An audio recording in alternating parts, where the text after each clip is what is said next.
Ms. Capture of Ohio.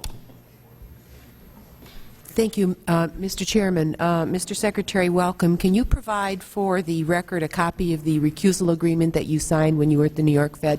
I did not sign a recusal agreement. I withdrew from day-to-day management operations policies of the New York Fed, and my colleagues, both in Washington and in New York, can attest to that.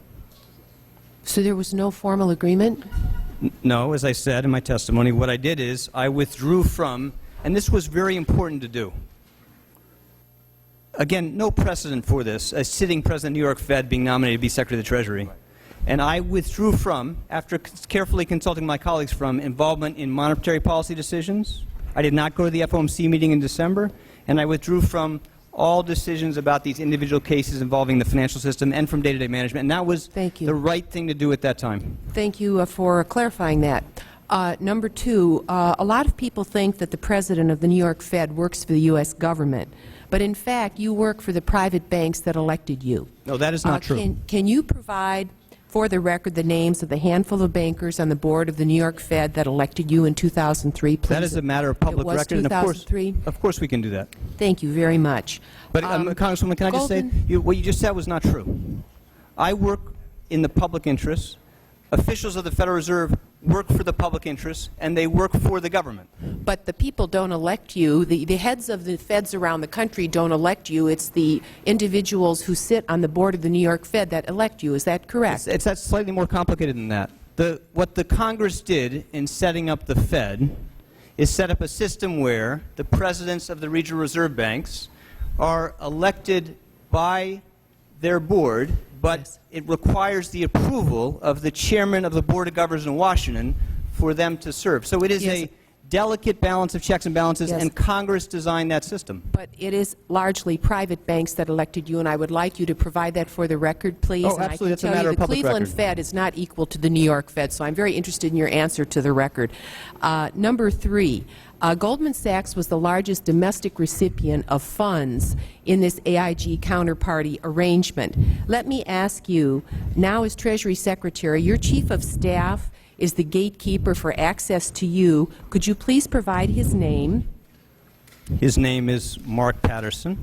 Thank you. And for whom did he work before you selected him as your Chief of Staff? He worked for the President's transition team. No, before that. Which Wall Street firm did he work for? And before that, again, this is a matter of public record, and you know the answer to this question. He worked for Goldman Sachs. But thank you very much. Patterson, You answered my question, Mr. Secretary. Now let me say this. The AIG transaction, sir, you have answered the question. No, what you're doing is... You've answered the question. Thank you. The AIG transaction was disturbing to many observers.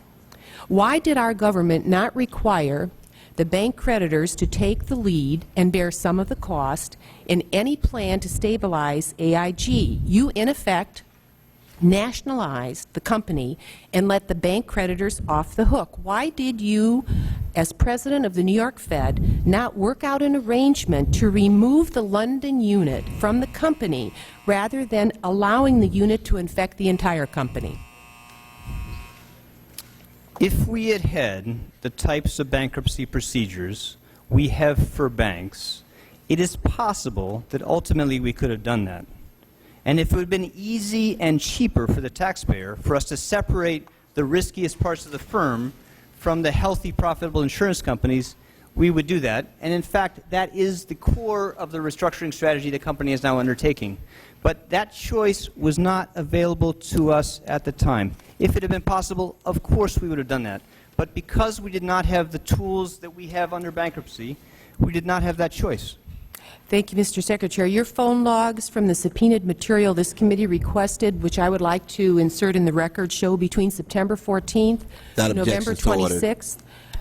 Thank you, Mr. Chairman. The critical period when the bailout occurred, and just after September 15th, when the three major rating agencies downgraded AIG's credit rating, you made hundreds of calls, and the most, over 225, to Secretary Paulson, who was then Secretary of Treasury, what firm did he work for prior to his appointment as Secretary of Treasury? He worked for Goldman Sachs. He worked for Goldman Sachs. Now, Goldman Sachs, as I understand it, got the most in counterparty payments of any domestic institution. Is that true, $14 billion? I actually don't know if it's that true, but that's a matter of public record. Societe Generale got the most from an international firm, but Goldman Sachs was number one.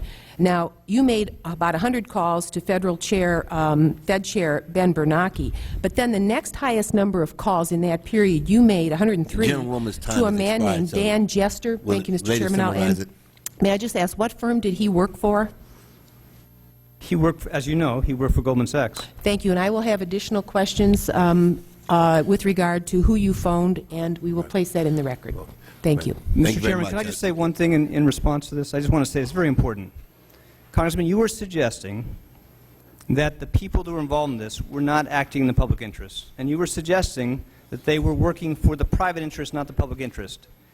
And that is not true. I would never, and I believe none of those individuals would be ever part of any decision like that. And I think these people were people of enormous integrity and experience operating under exceptional circumstances with no precedent, doing the best they could for what was in the public interest.